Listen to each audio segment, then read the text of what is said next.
परम पिता परमेश्वर की जय।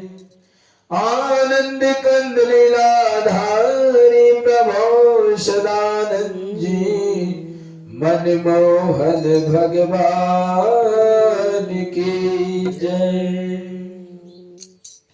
सर्वप्रथम अखिल ब्रह्मांड नायक परम पिता परमेश्वर की पूर्ण अवतार प्रभु श्री सदानंद जी के चरणों में मेरा कोटि कोटि प्रणाम स्वीकार हो। तत्पश्चात सभी यहां पर बैठे हुए भगवत जिज्ञासु, भगवत प्रेमी, सत्य खोजी जन,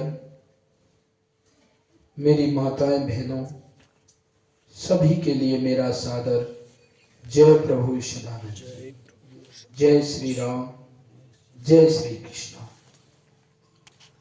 आज ये परम सौभाग्य की बात है, हम आप बंधुओं के बीच में परम प्रभु की वे कृपा बरस रही है जिस कृपा के लिए भगवत जिज्ञासु, भगवत भक्तजन युगों युगों से तरसते आते हैं। एक मात्र सत्संग ही इस संसार में सार है और सब असार है। वास्तव में ही जब हमारे पूर्व जन्म के अनेकों शुभ संस्कार इकट्ठा होता है तब कहीं जाकर ऐसा स्वअवसर आया करता है। धन्य भाग्य है उस जीव का जिसने अपने हृदय में भाव जागृत किया कि हमारे यहां प्रभु का गुणगान होए, सत्संग होए। जीव के वास्तव में जब मुक्ति अमरता प्राप्त करने का जब समय आता है तभी सत्संग प्राप्त होता है। सत्संग इतना सहज नहीं है, जिसको चाहे जो बोल ले, चाहे जो उसे जान ले। हर व्यक्ति वास्तव में सत्य के लिए अपने जीवन को लेकर चलना चाहिए। वास्तव में मानव का जीवन सत्य को प्राप्त करने के लिए मिला है। हम आप बंधु जब यहां आकर बैठे हैं तो ये सत्य को ही प्राप्त करने के लिए बैठे हैं।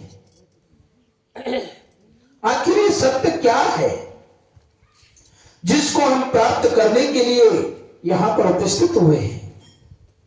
बहुत ध्यान देने का आवश्यकता है।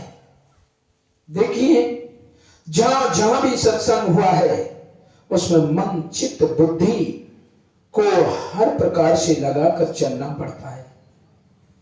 ये मनोरंजन वाला सौदा तो है नहीं, डीजा लगा लिया, नाच लिए, कूद लिए और अपने मन माने जैसा बोल दिया, ऐसा नहीं भैया। वास्तव में हम आप बंधुओं को भरपूर दिमाग लगाकर समझना है कि आज इस धरती पर हम आप लोग मनुष्य बनकर क्यों आए हैं। रामायण, गीता, भागवत, पुराण, कुरान, बाइबल, किसी भी ग्रंथ से आप समझे तो सही अपने जीवन का क्या हालत है। आप किधर बढ़ रहे हो, आपको किधर चलना है, किधर हमारी गति है, किधर दुर्गति है, यह हमको अभी समझना है। आपके पास कितना समय है, कितनी उम्र आपकी बीत चुकी, ये सब हमें अब नहीं देखना है। हमें केवल ये देखना है कि हम चाहे वृद्ध हैं या जवान हैं या चाहे हम जैसे भी हैं, पर एक अंतिम श्वास भी आपके पास रह रहा है, तब भी आप बंधुओं को शुभअवसर है कि आप लोग भगवान के प्रेमी बन सकते हैं। आप परम प्रभु परमात्मा भगवान श्री राम, कृष्ण, विष्णु, सदानंद जी के प्रेमी बन सकते हो यदि आप बनना चाहे तो। नहीं बनना चाहे तो ये श्वासों का तो सौदा हो ही रहा है। मेरे बंधु, जरा इनका मूल्य सोचिए कि वास्तव में हमारे एक एक श्वास का मूल्य क्या है। कितने जन्म जन्मांतर से हम श्वास लेते चले आए हैं, परंतु इस नर शरीर के श्वासों को अमूल्य कहा गया है। नर तेरा झोला रतन अमोला, बिरथा खोवे मत ना, नींद भर सोवे मत ना। हे नर, तेरा ये चोला ही तो अमूल्य है ना। ये पंच तत्वों से बना हुआ ये नर का चोला भगवान ने आपको अपनी मंजिल तक पहुंचाने के लिए दिया है। नहीं तो ये पशु पक्षियों के चोले भी तो मिले हुए हैं, जीव को ये मिले हुए देख लो ना, जिनको किसी को सांदी खानी पड़ रही है, किसी को तूड़ा खाना पड़ रहा है, किसी को मिट्टी खानी पड़ रही है, किसी को क्या क्या खाना पड़ रहा है। आज हम आप लोगों को परम प्रभु परमेश्वर ने मनुष्य का चोला देकर सबसे सुंदर चीज खाने के लिए आप लोगों को मिल रहा है। क्यों मिल रहा है भाई? आप लोगों को सांदी कुट्टा तूड़ा क्यों नहीं मिल रहा है? आपको ये रोटी भोजन नाना प्रकार की मिठाइयां, नाना प्रकार के पकवान ये क्यों मिल रहे हैं? ये बार भी गौर किया है कि हमारे श्वासों में कितनी कीमत भगवान ने भर दिया है, जो सबसे श्रेष्ठ चीज हम आप लोगों को आ रही है। देवताओं के लिए दुर्लभ है बंधु। आप इसे खा पी कर निकाल जाएं, चाहे से आप अपने जीवन को परमात्मा के प्रेमी होकर निकालें।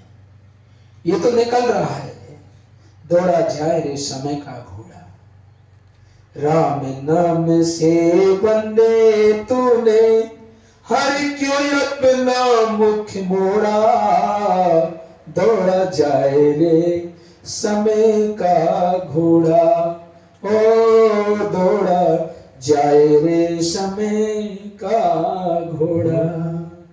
ये समय का घोड़ा तो दौड़ा जा रहा है, और हम अपनी मंजिल को कितनी प्राप्त किए ये तो समझ लेना है ना।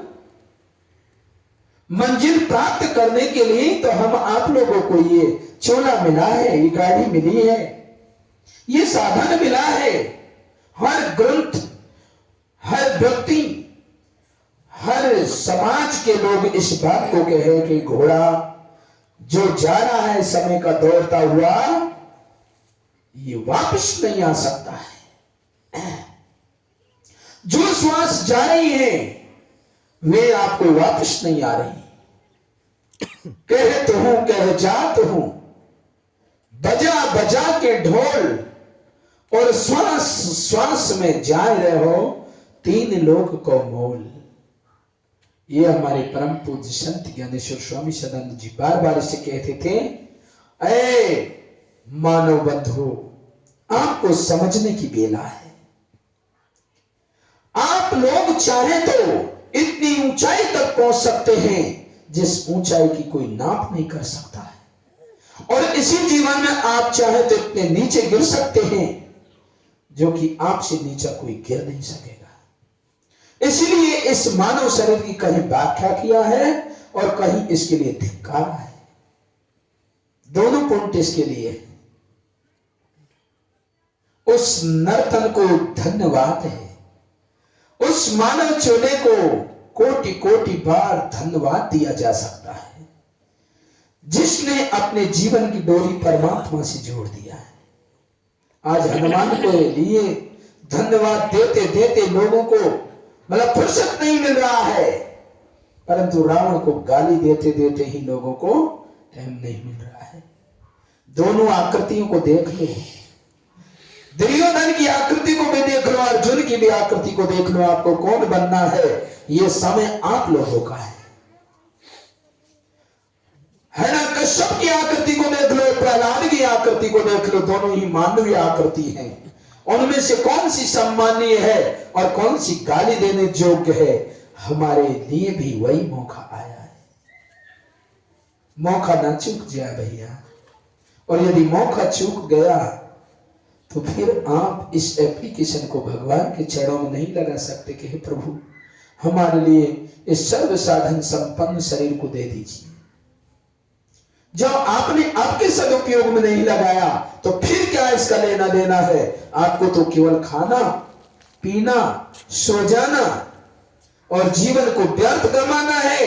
तो भैंस बकरी बनते रहो, कुत्ते बिल्ली सुअर बनते रहो, खाते रहो, बच्चे बच्ची पैदा करते रहो, सोते रहो और फिर मरने के लिए तैयार रहो। जन्मते रहो, मरते रहो, कर्म करते रहो, जन्मते रहो, भोगते रहो, मरते रहो, जन्म